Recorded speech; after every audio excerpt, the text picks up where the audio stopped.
Graça e paz em nome de Jesus. Estamos iniciando mais um quarto de hora de devocional da palavra de Deus, uma palavra que te desafia a orar, uma palavra que te desafia a clamar ao Senhor. Quando Salomão terminou a grande oração que fez na dedicação do templo que ele tinha construído ao Senhor, Deus apareceu a ele em visões e aprovou e apresentou os princípios universais de suas ações. Olha só o que está registrado em 2 Crônicas, capítulo 7, a partir do versículo 11. 2 Crônicas 7, 11. Deus aparece a Salomão pela segunda vez e lhe faz promessas. Assim, Salomão acabou a casa do Senhor e a casa do rei, e tudo quanto Salomão intentou fazer na casa do Senhor e na sua casa, prosperamente efetuou.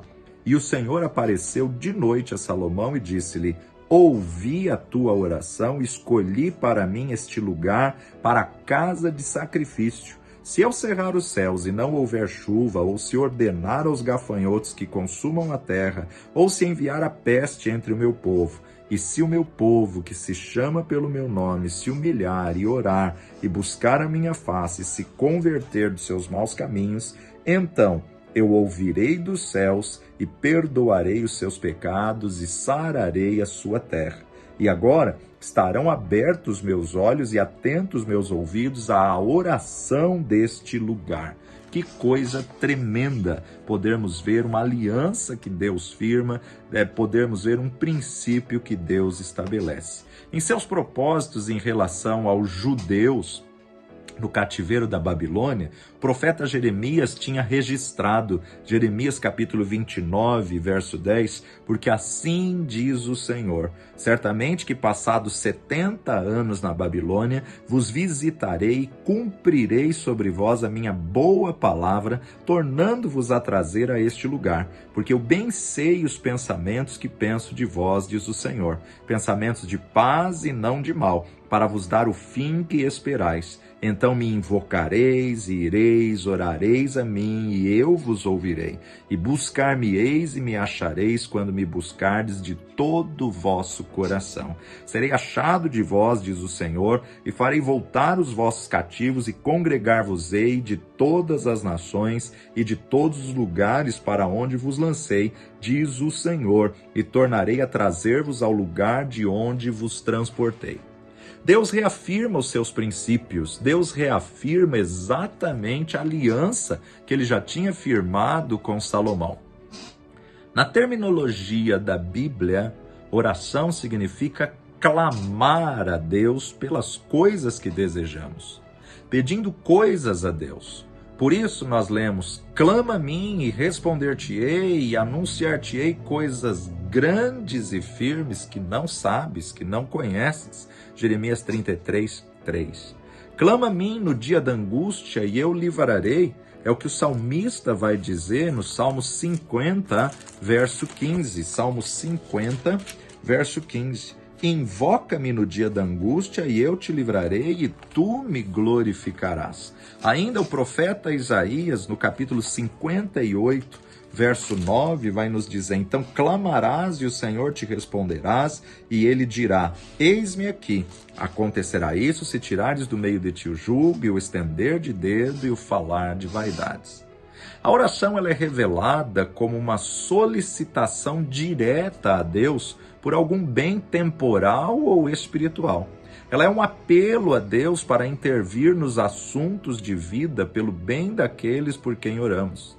Deus é reconhecido como a fonte de todo o bem, e a oração implica que todo o bem está nas mãos dele, para aqueles que clamam a ele em verdade.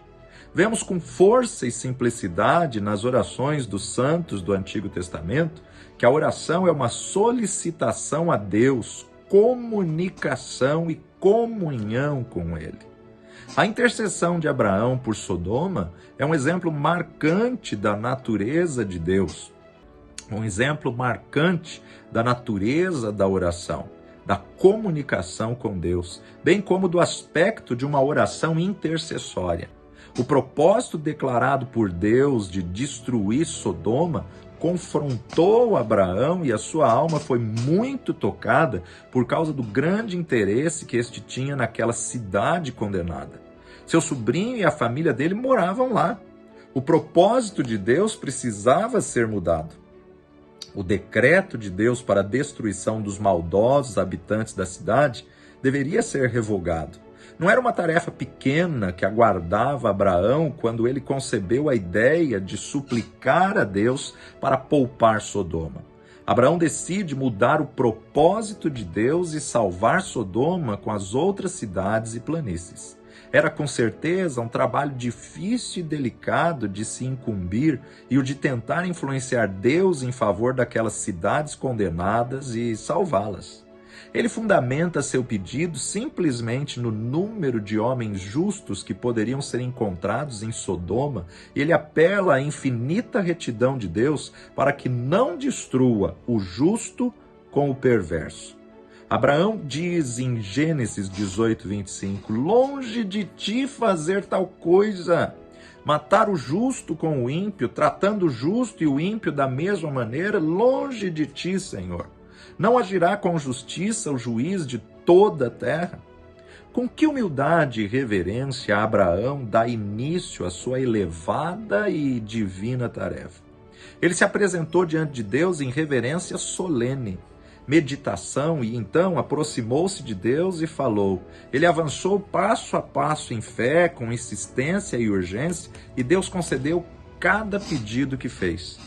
Tem-se dito que Abraão deixou de pedir antes de Deus ter deixado de conceder. Parece que Abraão tinha uma espécie de visão otimista da piedade de Sodoma. Quando assumiu essa questão, dificilmente esperava que ela terminasse em fracasso. Ele estava muito determinado e recebera todo o encorajamento para insistir no caso. Em seu pedido final, ele certamente pensou que com Ló, a mulher dele, as suas filhas, os genros talvez, teria umas 10 pessoas justas pelas quais Deus pouparia a cidade. Mas que infortúnio! A contagem falhou nesse teste de Abraão. Não havia nem sequer 10 pessoas justas naquela grande população. Mas isto era verdade. Se ele não salvasse Sodoma com a sua oração importuna, os propósitos de Deus seriam interrompidos por um período e possivelmente, se a bondade do coração de Abraão não tivesse exagerado no número de pessoas piedosas naquela cidade consagrada, Deus poderia tê-la salvado se ele tivesse reduzido o número a um pouco mais. Esse é um caso representativo que ilustra a oração do Antigo Testamento e que revela o modo de Deus agir por meio do clamor de um homem. Ele mostra ainda como Deus é movido a agir em resposta à oração neste mundo, mesmo quando chega ao ponto de mudar os seus propósitos em relação a uma comunidade pecadora. A oração de Abraão não era uma mera representação, não era uma cerimônia sem vida e tediosa, mas um apelo ansioso, uma forte defesa para assegurar um fim desejado, para ter uma influência, uma pessoa com outra pessoa. Quão cheio de significado é a série de intercessões memoráveis feitas por Abraão. Aqui nós temos argumentos destinados a convencer Deus e apelos para persuadi-lo a mudar os seus propósitos. Vemos profunda humildade, mas também santa ousadia e avanços baseados em vitória a cada petição, a cada insistência, a cada intercessão. Aqui nós vemos pedidos alargados, encorajados por respostas alargadas. Deus permanece e responde, enquanto Abraão permanece, persevera e pede. Para Abraão, Deus é presente, acessível e todo-poderoso, mas, ao mesmo tempo, ele se submete ao homem, age favoravelmente a seus desejos e lhe concede os favores que forem pedidos. Não orar é uma negação de Deus, uma negação de sua existência, uma negação de sua natureza e uma negação de seus propósitos para a humanidade. Deus está especificamente relacionado com as promessas de oração em toda a sua extensão, com certeza e limitações. Jesus Cristo nos pressiona à presença de Deus com essas promessas, não apenas pela certeza de que Deus responderá, mas que nenhum outro a não ser o único Deus verdadeiro, é o que pode responder. Ele nos pressiona a Deus porque somente dessa forma podemos mover Deus para pôr as mãos nos assuntos terrenos e induzi-lo a interferir em nosso favor. Tudo quanto pedirem em oração, se vocês crerem, receberão. Mateus capítulo 21, 22, disse Jesus. E essa condição inclusiva não apenas nos leva a orar por todas as coisas, grandes e pequenas, mas nos direciona e nos prende a Deus. Pois quem, a não ser Deus, pode cobrir o ilimitado número de coisas no universo e nos assegurar de receber exatamente aquilo que podemos pedir com relação a todos os tesouros de bênçãos terrenas e celestiais? É Jesus Cristo, Filho de Deus, que exige que oremos. E é Ele que se insere a si mesmo e tudo o que possui tão plenamente na resposta. É Ele que se apresenta a nosso serviço e responde às nossas causas quando oramos.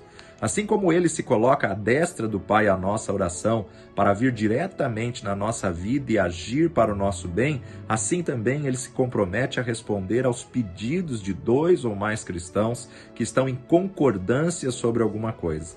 Também digo que, se 2 de vocês concordarem na terra em qualquer assunto sobre o qual pedirem, isso vos será feito por meu Pai que está nos céus. Jesus nos diz isso em Mateus 18, 19. Ninguém, exceto Deus, poderia se dispor a uma aliança tão comprometedora como essa, pois somente Deus poderia cumprir tal promessa e alcançar a sua exatidão, bem como controlar todas as exigências. Somente Deus pode responder pelas nossas orações através das suas promessas. Deus espera a oração na terra para poder agir na terra. E o homem também precisa da oração para ver o agir de Deus. Ela é indispensável para a ação de Deus nesse mundo e essencial para fazer Deus agir nos assuntos da terra.